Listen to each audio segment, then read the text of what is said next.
안녕하세요, PS입니다. 12.2 패치가 적용되고 TFT에 꽤나 많은 변화들이 일어나고 있습니다. 오늘은 패치 이후 평균 등수가 가장 많이 상승한 챔피언 순위 탑 10과 이를 기반으로 어떤 덱이 유행하고 있는지를 살펴보겠습니다. 데이터의 경우 12.2 패치 이후 현재까지 모인 전세계 마스터 이상 46,000경기를 사용하였으며 아직 3일밖에 지나지 않았기 때문에 값이 조금은 튀는 기물이 있을 수 있다는 점 참고 부탁드리겠습니다. 영상 시작해보겠습니다.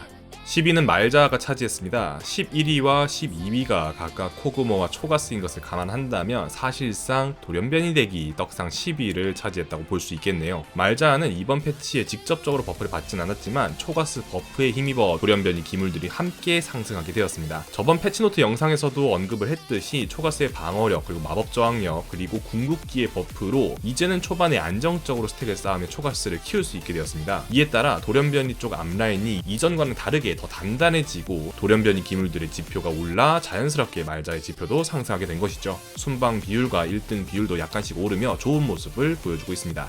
9위는 그레이브즈입니다. 12.1 패치까지도 가카그케코의 일원으로 1코스트 기물임에도 불구하고 평균 3.67등이라는 어마어마한 등수를 보여주고 있었는데요. 12.2 패치에 들어와 더욱더 강해진 모습입니다. 특히 순방 비율까지도 2%포인트 이상 상승을 하며 55%에 가까운 순방률을 보여주고 있습니다. 8레벨에서 5코스트를 찾아서 덱을 완성시키기가 어려워지다 보니 전체적으로 가카그케코, 육류들, 특하이신과 같은 저코스트 리롤 덱이 올라오는 느낌이지만 조금 더 지켜보긴 해야 합니다. 기물의 수가 정해져 있는 오토 배틀러류 게임의 특성상 다른 저코스트 기물을 가져가주는 리롤 덱이 많아지면 더욱 효율이 잘 나오기 때문에 겹치는 사람이 없다면 가카그케코 덱을 사용해 보시는 건 어떨까요?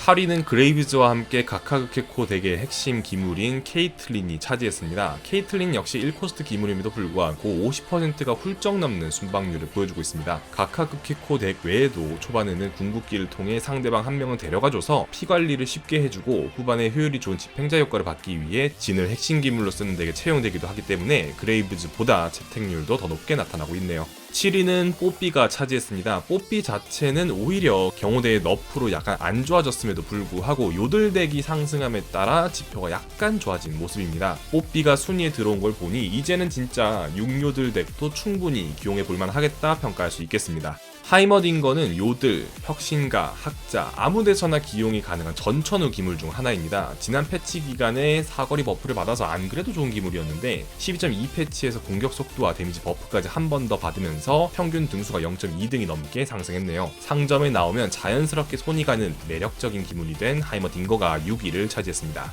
트리스타나가 평균 등수 상승 5위를 보여주었습니다. 평균 등수의 경우 전 패치 기간 대비 0.22등이 상승을 하며 다른 요들들과 같이 큰 상승폭을 보였습니다. 다른 덱에서는 빌드업에서만 사용이 되다 보니 요들 6마리 중 가장 낮은 채택률을 보이기는 하지만 AD 쪽으로 아이템이 나오는 경우 여전히 요들 덱의 메인 캐리 기물로 채택이 되고 있습니다. 가카그케코에서 딜탱을 맡고 있는 가렌이 떡상 4위를 차지했습니다. 재미있는 점은 그레이브즈와 카운트와 순방 비율이 거의 같다는 점인데요. 가렌과 그레이브즈 모두 거의 리롤 가카그케코 덱에서만 채용이 됨에도 불구하고 55%에 가까운 순방률을 보여주면서 12.2 패치에서 또 한 번 상승하는 모습을 보여주었습니다. 3위는 강화술사 요들 룰루가 차지했습니다. 요들 덱의 사용 비율이 높아지면서 모든 요들들이 전체적으로 12.2 패치에 좋은 모습을 보여주고 있는데요. 그 중에서도 룰루가 가장 큰 상승폭을 나타냈습니다. 평균 등수의 경우에도 원래 후반에 강화술사 시너지용으로 한 자리 들어가는 경우가 있다 보니 다른 요들에 비해 높았는데 떡상 3위를 차지한 건 상당히 의외네요. 2위는 갱플랭크입니다. 다른 기물들에 비해 압도적으로 낮은 5점대의 처참한 평균 등수를 보이던 갱플랭크이지만 이번 데미지 버프가 제법 효과가 있었던 것 같습니다. 아직 순방률이 매우 낮긴 합니다만 그래도 평균 등수가 무려 0.38등이나 오르며 나아지는 모습을 보였습니다. 징수의 총을 든 갱플랭크가 금화를 쏟아내는 모습이 더 자주 보이면 좋겠네요.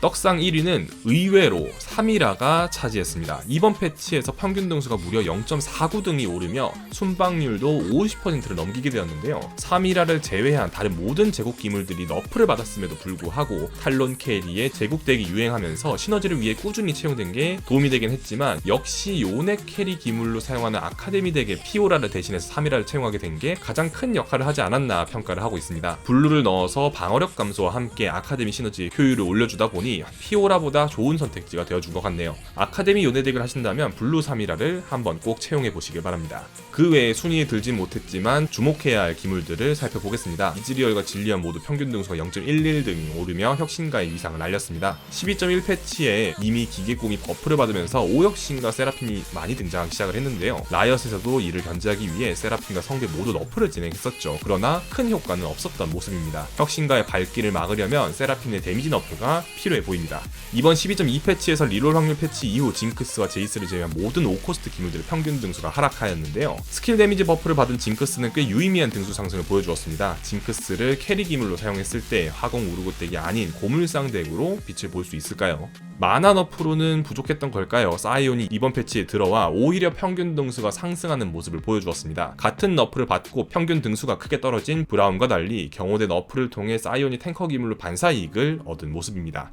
지난 패치노트 분석 영상에서 언급한 화공 난동 우르곳이 12.2 패치에 들어와 매우 좋은 모습을 보여주고 있습니다. 우르곳 자체의 버프와 난동꾼, 징크스 등 모든 패치 방향이 우르곳의 떡상에 도움을 주고 있는데요. 기회가 되면 화공 난동 우르곳을 한번 집중 조명해보는 시간을 가져보겠습니다. 오늘은 12.2 패치 이후 떡상한 기물들을 기반으로 TFT 메타의 변화 방향을 살펴보았습니다. 패치 후 메타 파악에 도움이 되시길 바랍니다. 감사합니다.